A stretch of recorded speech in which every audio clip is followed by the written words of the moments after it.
El capitalismo como fenómeno histórico es el sistema más productivo y generador de riqueza en la historia de la humanidad. La revolución industrial trajo consigo un aumento en el volumen, en la cantidad de mercancías, nunca antes visto en la historia, a una velocidad impresionante y a un costo bajo. Pero es también un sistema que perpetúa la desigualdad desde sus raíces. En la época de la revolución industrial explotó a sus trabajadores y les dio condiciones de vida indignas. A la fecha, el sistema sigue siendo un huracán de productividad. La gran maquinaria capitalista trabaja a ritmos increíblemente veloces. Pero, ¿ya es todo? ¿Es el fin de la historia, como lo dijo Francis Fukuyama? El capitalismo encierra en sí mismo una serie de contradicciones que se acentúan cada vez más, a veces con diferentes matices. El profesor de Antropología y Geografía y teórico social marxista británico David Harvey nos muestra una serie de razones para ser anticapitalistas que expondremos en este video. La acumulación infinita del capital. Cuando Marx escribió su obra a mediados del siglo XIX, el capitalismo industrial dominaba una parte pequeña del mundo, y en la actualidad, el capital ha llegado a dominar en cualquier rincón del mundo. El capitalismo se trata de la acumulación infinita del capital, el cual se expande a través de la forma dinero. Es difícil imaginar que la producción de mercancías pueda expandirse por siempre, pero el dinero sí puede, siempre y cuando no esté atado a una base material. Según David Harvey, una fecha especial en la historia del capitalismo es el 15 de agosto de 1971. Ese día el capital se desligó del patrón oro de manera oficial. El dinero se convirtió en una cuestión de números sin base material. Después de 1971, los bancos centrales se transformaron en árbitros esenciales del dinero mundial y como tales se involucraron con eficacia. Cada vez que se desata una crisis, dicen que saldremos de ella, de hecho, emitiendo más dinero. Esto es lo que llamamos expansión cuantitativa. La circulación del capital no tiene la forma de un ciclo, es más bien una espiral. Y el espiral es infinito, se abre y se mueve constantemente sin poder saber cómo se comportará. La motivación principal del capitalismo es la ganancia, es decir, al final del día debe existir más que al inicio de la jornada. Pero este excedente de capital o esta ganancia no es completamente sensible, se reinvierte constantemente para generar más y crecer indefinidamente. El capitalismo es un sistema gobernado por abstracciones y no por personas. De la libertad individual al proyecto colectivo. Los sistemas basados en la libertad individual, como los propuestos por filósofos como John Locke, uno de los principales referentes del liberalismo, están fundamentados en principios como la propiedad privada, la individualidad y una libertad abstracta. Sin embargo, estos ideales han dado paso a un mundo marcado por la esclavitud salarial, el peonaje por deudas, la desigualdad y una serie de contradicciones que afectan a la mayoría. Marx ofreció una visión diferente, a pesar de la mitología que rodea al marxismo y al socialismo, la cual a menudo tergiversa su mensaje, haciendo creer que renuncia a la individualidad en favor de la colectividad. Esto no es lo que realmente proponía. Marx sostenía que debíamos abandonar el tipo de libertad individual que se forjó en los siglos XVII, XVIII y XIX, y en su lugar construir un proyecto colectivo que permita emancipar al individuo. David Harvey comparte una cita de uno de sus pensadores favoritos, Henri Lefebvre, que ilustra perfectamente esta idea. Lefebvre, cuando le preguntaron por qué, a pesar de su constante interacción con anarquistas, no se consideraba anarquista, sino marxista. Respondió que era marxista para que algún día todos pudieran vivir como anarquistas. Esta frase resume lo que Marx propuso, un camino hacia la emancipación que permita a cada individuo vivir verdaderamente libre. A menudo pretendemos vivir en un mundo de individualidad, propiedad privada y libertad, pero la realidad cotidiana es diferente. Las personas siguen atrapadas en un ciclo de endeudamiento, donde no son realmente dueñas de sus bienes hasta que los han pagado por completo. Se encuentran sujetas a un sistema de trabajo asalariado, cumpliendo con horarios estrictos y reglas laborales que limitan su autonomía. Lo cierto es que cada vez son más las personas que se sienten insatisfechas con este sistema.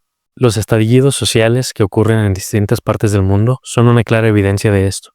Aunque las protestas no siempre piden un sistema marxista o comunista, lo que realmente exigen es una alternativa al modelo actual. El descontento global refleja una necesidad urgente de cambio, de algo distinto a lo que nos ha sido impuesto. De la tasa a la masa. David Harvey critica los enfoques que solo analizan las tasas de crecimiento o de reducción. ya que fácilmente se pueden utilizar para la información sesgada, y propone que en lugar de enfocarnos en tasas porcentuales, sería de mayor utilidad pensar en términos de masa, es decir, en la magnitud total de los capitales y sus efectos. Un ejemplo que usa Harvey sobre los efectos de la expansión cuantitativa, la política económica de aumentar la cantidad de dinero en circulación y cómo beneficia a los distintos grupos sociales, explica cómo enfocarse en la tasa porcentual se puede utilizar para manipular el discurso. Según un informe del Banco de Inglaterra en el titular del Financial Times, explicaba que la expansión cuantitativa beneficiaba más al 10% más pobre que a los más ricos, cosa que sorprendió al profesor Harvey. Esto se explica porque, según el informe, el beneficio para el 10% más pobre es de solo 3,000 libras en un periodo de 6 años, lo que equivale a unas 10 libras por semana, mientras que el 10% más rico se beneficiaba con 325,000 libras en el mismo tiempo, aproximadamente 100 libras por semana. Aquí la clave está en la diferencia proporcional. Como los ingresos del 10% más pobre son muy bajos, un pequeño aumento en su ingreso representa un porcentaje mucho mayor que el que experimenta el 10% más rico, cuyos ingresos son mucho más altos. Aunque la tasa de aumento en el ingreso del 10% más pobre es mayor, su masa de ingresos es mucho menor a la del 10% más rico, que obtiene un gran aumento en la masa de capital. Dice David Harvey: ciertamente me pregunté si tiene sentido hablar de tasas en lugar de masas. Imaginen que tienen dos opciones. ¿Prefieren una tasa de aumento del 10% sobre $100 o una tasa de aumento del 3% sobre $3 millones? ¿Cuál prefieren?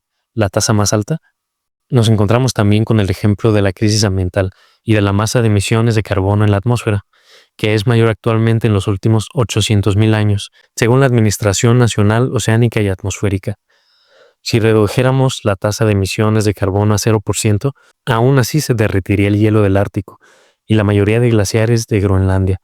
Es decir, deberíamos prestarle atención a la masa, y en lugar de estar poniendo a los esfuerzos en reducir la tasa de emisiones a 0% a 2050, enfocarnos en quitar dióxido de carbono de la atmósfera.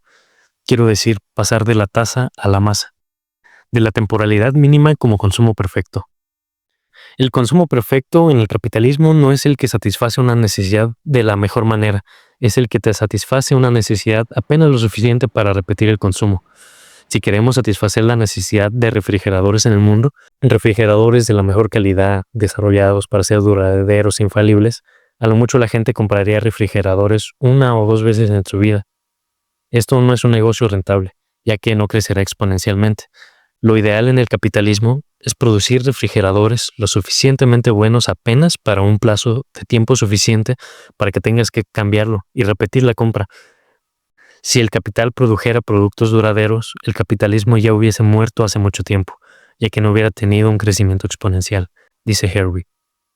Por ello, debe comenzar a producir artículos que desaparezcan, que se rompan o que se vuelvan obsoletos, como ocurre con los celulares.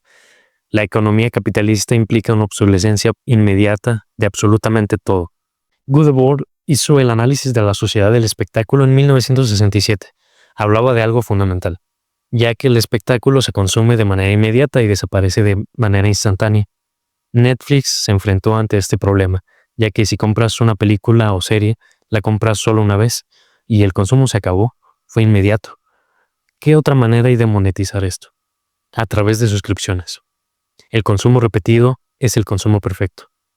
Aquí me gustaría agregar el concepto de obsolescencia percibida, del que no habla David Harvey, como otra cara de la obsolescencia programada, que, como sabemos, es fabricar las mercancías de manera que duren un determinado tiempo justo para reemplazarlas por unas nuevas. La obsolescencia percibida, en cambio, es crear la necesidad artificial de renovar un bien o una mercancía por el hecho de que se vuelve obsoleto ante la opinión pública y la moda.